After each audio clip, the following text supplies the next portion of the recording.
नमस्कार प्रिय विद्यार्थियों, ज्ञान तृप्ति महाविद्यालय के इस YouTube चैनल में आपका स्वागत है। और आज हम फाइलम पॉरीफेरा के टाइप्स के बारे में अध्ययन करेंगे। उसमें पाए जाने वाले प्राणियों के बारे में अध्ययन करेंगे, जिसमें सबसे पहला टाइप्स है स्पॉन्जिला। हमने स्टडी की थी कि डेमोस्पंजी जो क्लास है, यानी फाइलम पॉरीफेरा की जो क्लासेस है डेमोस्पंजी, उसके अंतर्गत आने वाला जीव कौन है? स्पॉन्जिला। तो देखो, सबसे पहले हम स्पॉन्जिला के क्लासिफिकेशन के बारे में बात करते हैं। तो स्पॉन्जिला का फाइलम जो है वो है पॉरीफेरा।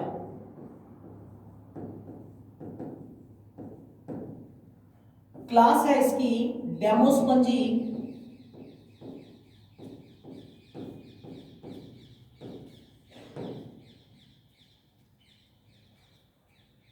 सब क्लास जो इसकी आती है वो यहां पे है मोनोकसोनिडा।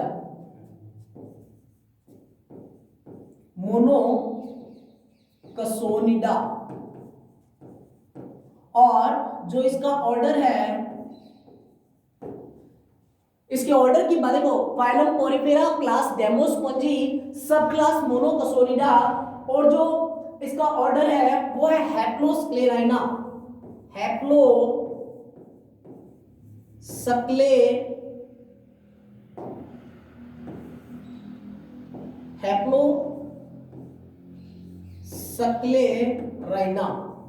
और जीनस जो इसका है वो है स्पॉन्जिला। तो वन बाय वन हम इसकी स्टडी करेंगे कि किस प्रकार से जो स्पॉन्जिला है उसका क्लासिफिकेशन। तो देखो, हमने स्टडी की स्पॉन्जिला के बारे में। फाइलम पॉरीफेरा, क्लास डेमोस्पंजी, सब क्लास है इसकी मोनोकसोनिडा, ऑर्डर जो है इसका हैप्लोस्क्लेराइना, और जीनस जो है वो स्पॉन्जिला। अब हम डायग्राम देखते हैं कि इसका जो डायग्राम होता है वो किस तरीके से होता है।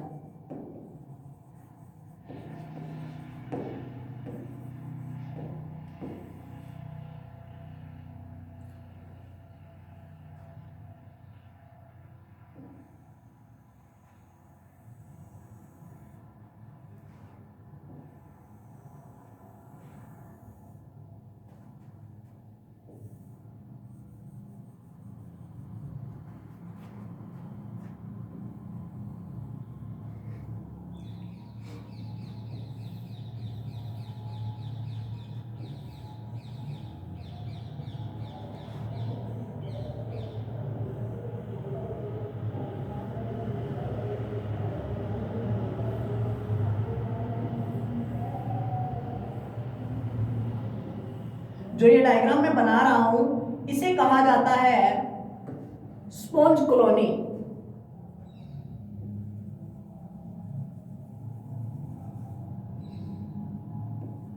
ये है इसके ऑस्ट्रिया,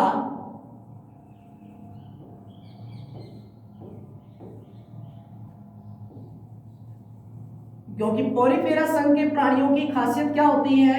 इनके शरीर पर कुछ विशेष प्रकार के छिद्र पाए जाते हैं, जिसके कारण इन्हें क्या कहा जाता है? Phylum Porifera.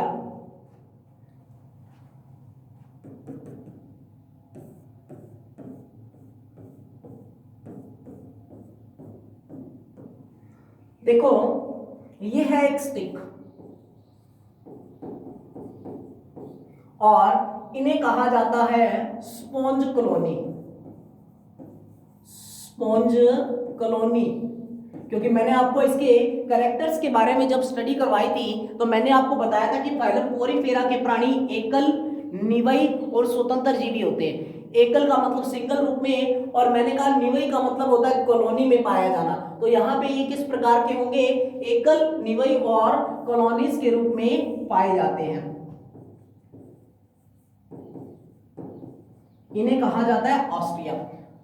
तो देखो, कुछ जो स्पॉन्जिला का डायग्राम होता है वो कुछ इस शेप का होता है, जिसके अंदर यहां पे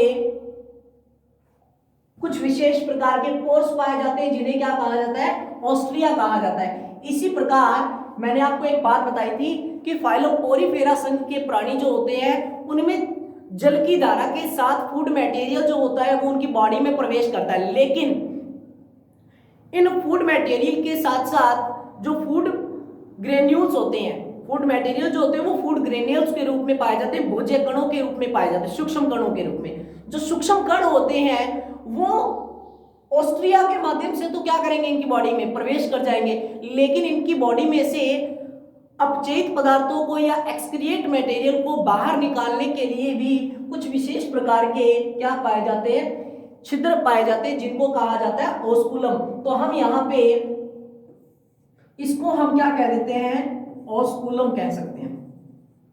ये क्या है इसका ऑस्कुलम वाला पार्ट। तो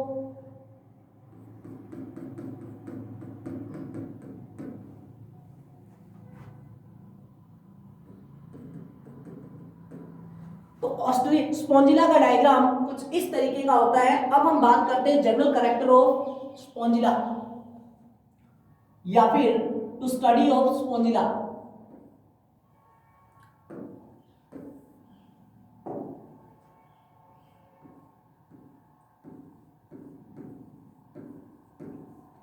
to study of Spongilla, Spongilla के बारे में हम अध्ययन करते हैं वन बाय वन इसकी। तो देखो, सबसे पहला, स्पॉन्जिला एक स्वच्छ जलीय प्राणी है, यानी कि यह एक जलीय प्राणी है। किस प्रकार का प्राणी है, यह एक जलीय प्राणी है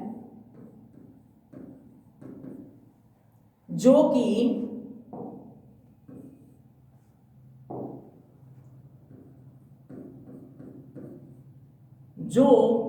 तालाबों,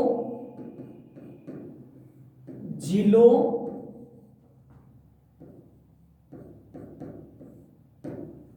गड्ढों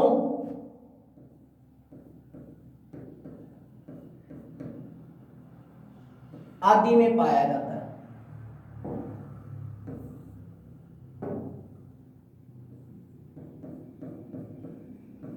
गड्ढों आदि में पाया जाता है।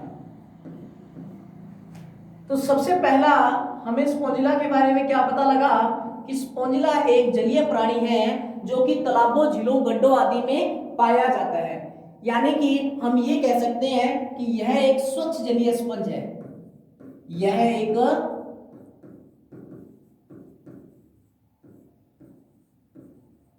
स्वच्छ जलीय स्पंज है। अधिकतर तो देखो ये स्वच्छ जलीय होता है, लेकिन कुछ मात्रा में ये तालाबों, झीलों आदि में भी पाया जाता है। नेक्स्ट कैरेक्टर देखो, अब ये पाया कहां जाता है, तो देखो यह समुद्रों या तालाबों में, यह समुद्रों या तालाबों में आंशिक रूप से डूबे, आंशिक रूप से डूबे पत्थरों,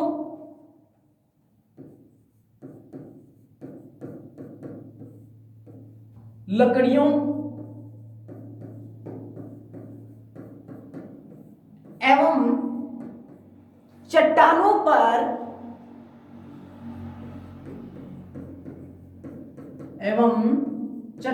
पर उगा हुआ पाया जाता है। उगा हुआ पाया जाता है।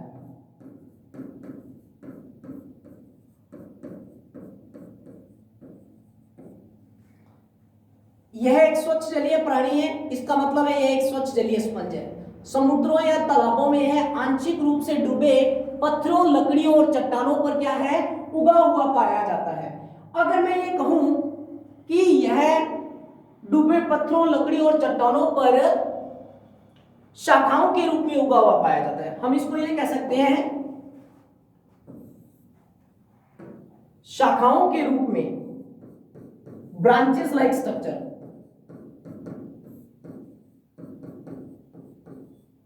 शाखाओं के रूप में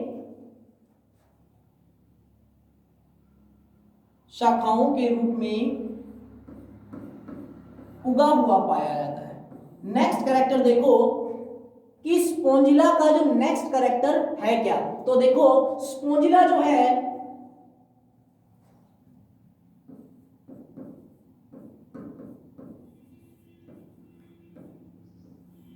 स्पोंजिला में एक शैवाल सहजीवी के रूप में पाया जाता है। स्पोंजिला में जो एक शैवाल है या जिसको हम एल्गी बोलते हैं, सहजीवी के रूप में पाया जाता है,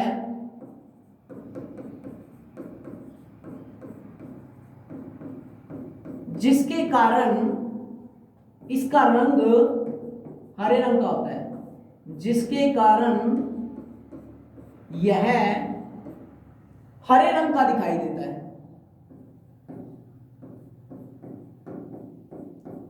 हरे रंग का दिखाई देता है।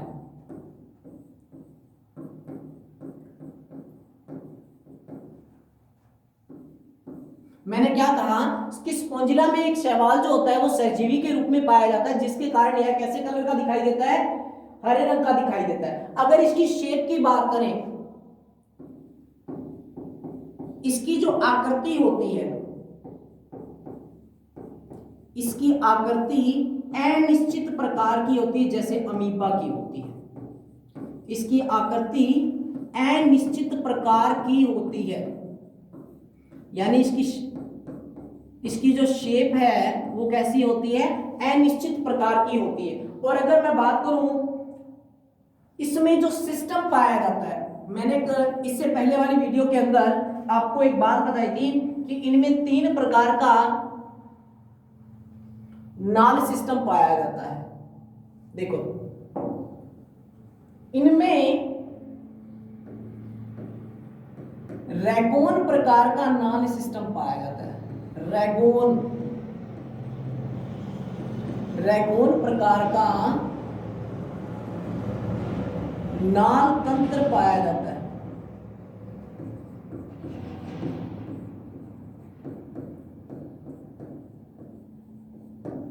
यानी कि इसकी आकृति तो किस प्रकार की होगी, अनिश्चित आकार की होगी, और इसमें जो सिस्टम पाया जा रहा है वो किस प्रकार का है, रैगोन प्रकार का है। अगर मैं बात करूं तो इनमें जो कंटिकाएं हैं, इनमें देखो विशेष प्रकार की क्या पाई जाती हैं, इसमें कुछ विशेष प्रकार की, इसमें कुछ विशेष प्रकार की सिलिका में कंटिकाएं पाई जाती है, या सिलिकाई कंटिकाएं पाई जाती है। सिलिकाई का मतलब होता है सिलिका में कंटिकाएं पाई जाती है।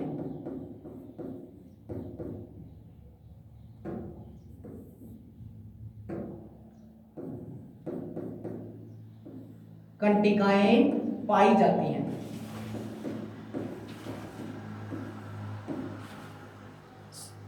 इनमें कुछ विशेष प्रकार की सिलिका में कंटिकाएं पाई जाती हैं, जो कि 2 प्रकार की होती हैं।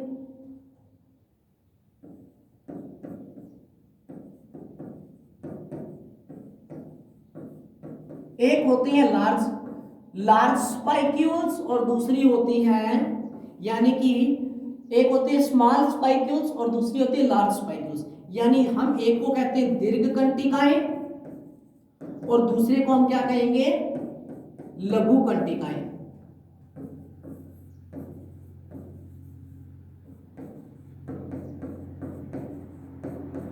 मैंने आपको फाइलम पोरीफेरा करवाया था, तो मैंने आपको एक बात बताई थी क्या, कि फाइलम पोरीफेरा के संघ के प्राणियों में पुनरुद्भवन की क्षमता पाई जाती है। तो स्पोंजिला जो प्राणी है इसमें भी क्या पाई जाती है, पुनरुद्भवन की क्षमता पाई जाती है। स्पोंजिला में भी पुनरुद्भवन की क्षमता पाई जाती है।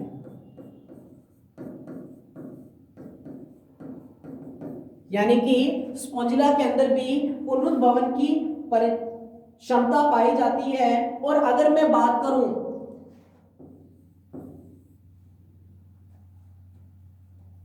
अलैंगिक जनन की, तो मैंने आपको बताया था अलैंगिक जनन जो होता है वो जेम्युलेशन, बाइनरी फिजन, इनके माध्यम से होता है। तो स्पोंजिला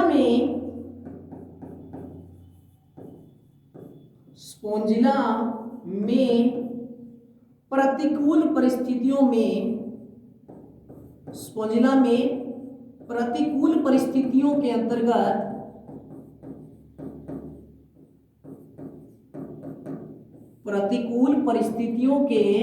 अंतर्गत जेम्युलेशन का निर्माण होता है। जेम्युलेशन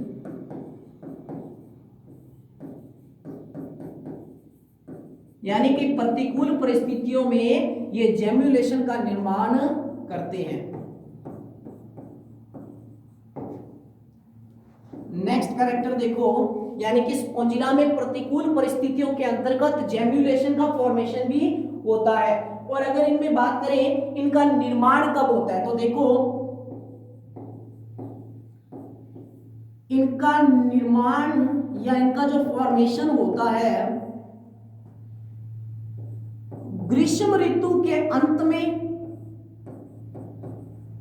इनका निर्माण ग्रीष्म ऋतु के अंत में एवं शीत ऋतु के अंदर, यानी गर्मियों के अंत के जो समय, गर्मियों का जो लास्ट टाइम होता है ग्रीष्म ऋतु जिसको हम कहते हैं, इनका निर्माण जो होता है वो ग्रीष्म ऋतु के अंत में होता है एवं शीत ऋतु में इनका अंकुरण प्रारंभ हो जाता है। अंकुरण प्रारंभ हो जाता है।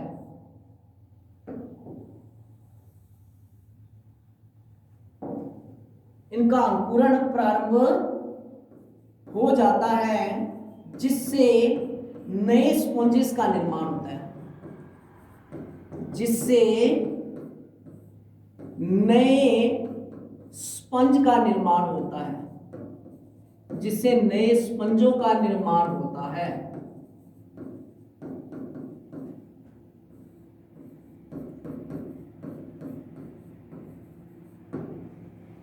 और इनके अंदर भी क्या है, देखो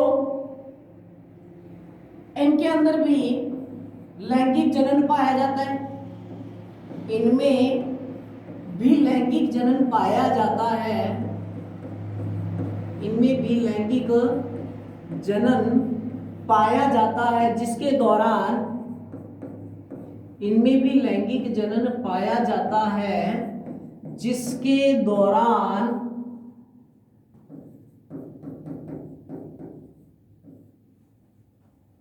एक मुक्त प्लावी लार्वा का निर्माण होता है। एक मुक्त प्लावी लार्वा का निर्माण होता है।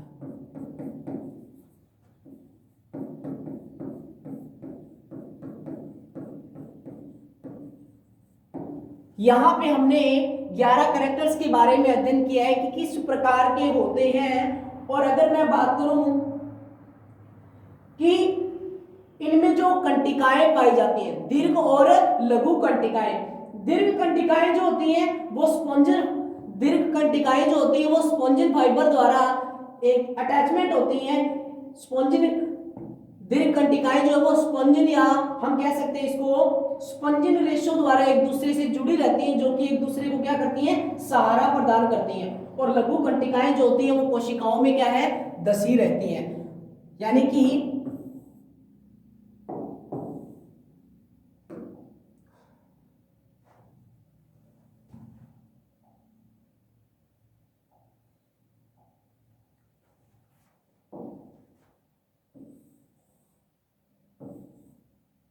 यानी कि देखो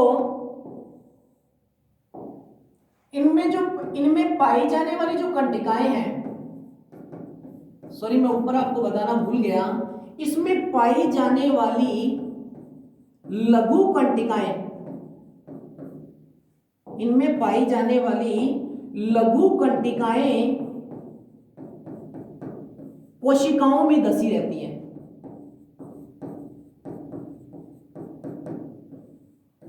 कोशिकाओं में धसी रहती है, जबकि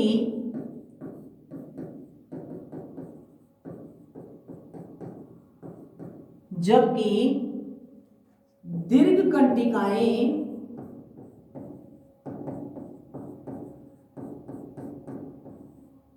स्पंजिन तंतुओं, स्पंजिन फाइबर बोलते हैं इसको, स्पंजिन तंतुओं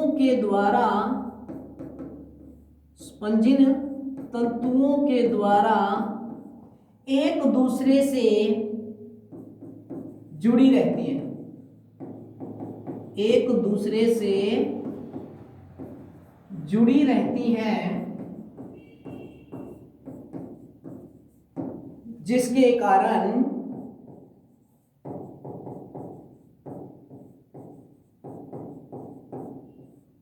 यह एक दूसरे को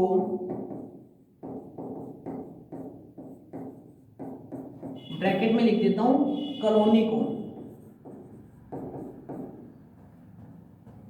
सहारा प्रदान करती है।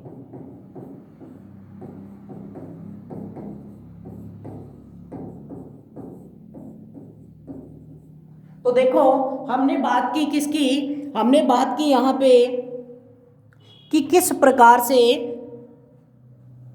जो हमारा स्पॉन्जिला है उसमें कैरेक्टर्स पाए जाते हैं। तो देखो वन बाय वन हम एक बार फिर से रिपीट करते हैं, इसके बाद हम करेंगे हाइलोनीमा। स्पॉन्जिला फाइलम पोरिफेरा से बिलोंग करता है, इसकी class Demospongiae, subclass Monaxonida, order Haplosclerina, genus Spongilla.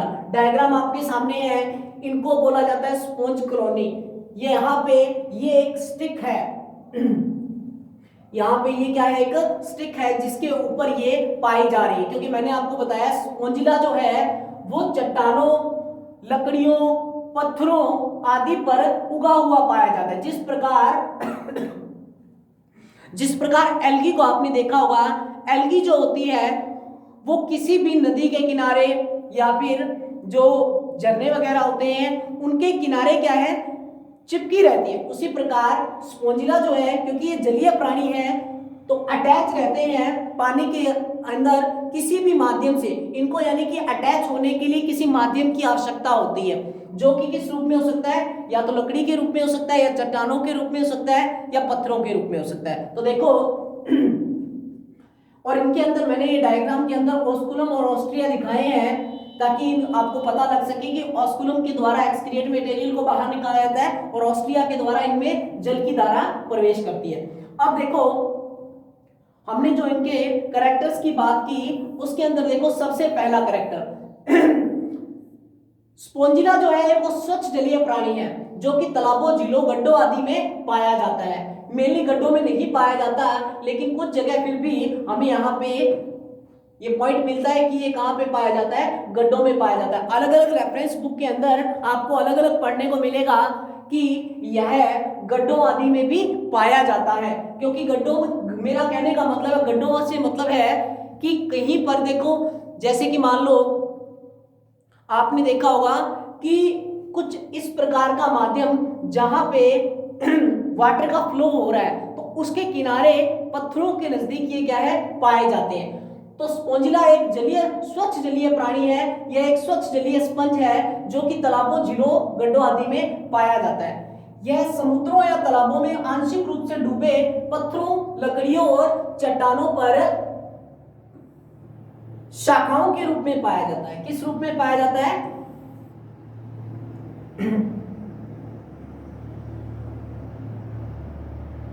देखो, यह समुद्रों या तालाबों में आंशिक रूप से डूबे पत्थरों, लकड़ी और चट्टानों पर शाखाओं के रूप में उगा हुआ पाया जाता है। जैसा कि मैंने आपको बताया कि जो स्पॉन्जिला है वो समुद्रों या तालाबों में आंशिक रूप से डूबे हुए पत्थरों पर पाया जाता है, उगा हुआ। इस प्रकार स्पॉन्जिला में एक शैवाल पाया जाता है जो इसमें सहजीवी के रूप में वास करता है, जिसके कारण इसका जो कलर है वो कैसा दिखाई देता है, हरे रंग का दिखाई देता है। एल्गी के बारे में आप जानते हो, यानी कि एल्गी को हम यहाँ पे क्या कहते हैं, एल्गी को हम कहते हैं यहाँ पे, सॉरी, शैवाल को हम कहते हैं एल्गी। एल्गी जो होती है उसका कलर आपको पता है कैसा होता है, या तो ब्लू ग्रीन एल्गी होती है या फिर ग्रीन कलर की। तो यहाँ पे स्पोंजिला में एक शैवाल पाया जाता है जो कि सहजीवी के रूप में वास करता है, जिसके कारण यह कैसा दिखाई देता है, हरे रंग का दिखाई देता है। अगर इसकी आकृति की बात करें तो इसकी जो आकृति होती है वो अनिश्चित प्रकार की होती है। इसकी शेप जो है वो अनिश्चित प्रकार की है, मतलब किसी भी विशेष प्रकार की स्ट्रक्चर हम नहीं कह सकते कि सिलेंड्रिकल हो, सर्कुलर हो या बाइकॉन्वेक्स प्रकार की हो। तो इसकी आकृति जैसे अमीबा की आकृति को निश्चित नहीं किया जा सकता, उसी प्रकार इसकी आकृति को भी निश्चित नहीं किया जा सकता। नेक्स्ट देखो, नेक्स्ट हम बात करते हैं, नेक्स्ट कैरेक्टर है, इनमें रैगोन प्रकार का नाल तंत्र पाया जाता है। रैगन प्रकार के नाल तंत्र को हम नेक्स्ट वीडियो के अंदर करेंगे, जब हम कंप्लीट स्टडी करेंगे किसके बारे में, स्पोंजिला के यानी स्पंज के बारे में। तो देखो नेक्स्ट, इसमें कुछ विशेष प्रकार की सिलिकाएं या सिलिका में कंटिकाएं पाई जाती हैं, जो कि कितने प्रकार की होती हैं, 2 प्रकार की होती हैं। एक होती है लघु कंटिकाएं और दूसरी होती है दीर्घ कंटिकाएं। मैंने आपको लास्ट पॉइंट जो बताया था मैं यहाँ पे भूल गया था कि आपको दीर्घ कंटिका और लघु कंटिकाओं के बारे में बता दूं, इससे पहले मैं नेक्स्ट कैरेक्टर पे चला गया। लेकिन फिर भी देखो, दीर्घ कंटिकाएं जो होती हैं वो आपस में फाइब्रस यानी कि स्पंजिन फाइबर्स के द्वारा जुड़ी रहती हैं। कौन से फाइबर्स के द्वारा, स्पंजिन फाइबर्स के द्वारा, स्पंजिन तंतुओं के द्वारा आपस में अटैच रहती हैं, जो कि क्या करती हैं, एक कॉलोनी को सहारा प्रदान करती है, एक दूसरे को सहारा प्रदान करने का कार्य करती है। लघु कंटिकाएं जो होती हैं वो स्पोंजिला के अंदर छोटी छोटी स्पाइक्यूल्स लाइक स्ट्रक्चर होती है, जिसको अपने कंटक बोलते हैं, कांटा बोलते हैं एक प्रकार से। तो कंटिका, लघु कंटिकाएं जो होती हैं वो कोशिकाओं में ही धसी रहती हैं। स्पोंजिला में भी किसकी क्षमता पाई जाती है, पुनरुद्भवन की क्षमता पाई जाती है। मतलब स्पोंजिला के अंदर रीजेनरेशन यानी पुनरुद्भवन की क्षमता पाई जाती है।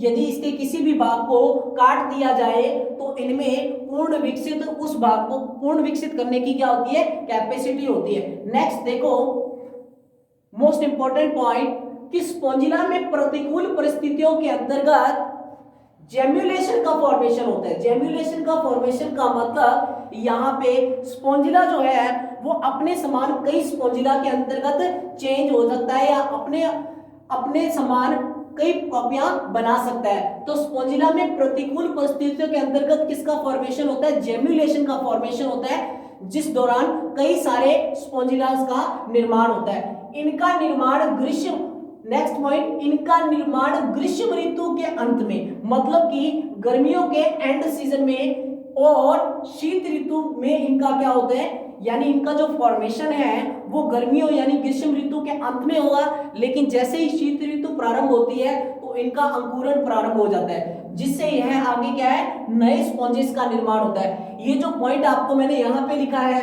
कि स्पोंजिला में प्रतिकूल परिस्थितियों के अंतर्गत जेम्युलेशन का निर्माण होता है, यह है एसेक्सुअल रिप्रोडक्शन के द्वारा, यानी अलैंगिक जनन के द्वारा इनमें जेम्युलेशन का निर्माण होता है। जबकि मैंने एक पॉइंट और भी लिखा है कि इनमें भी लैंगिक जनन पाया जाता है, जिसके दौरान एक मुक्त प्लावी यानी फ्री फ्लोटिंग लार्वा का निर्माण होता है। मुक्त प्लावी लार्वा का निर्माण होता है जो कि स्वतंत्र रूप से तैरता हुआ गमन करता है, और गमन करने के दौरान किसी भी स्थान पर जाकर अटैच हो जाता है और एक वयस्क में चेंज हो जाता है।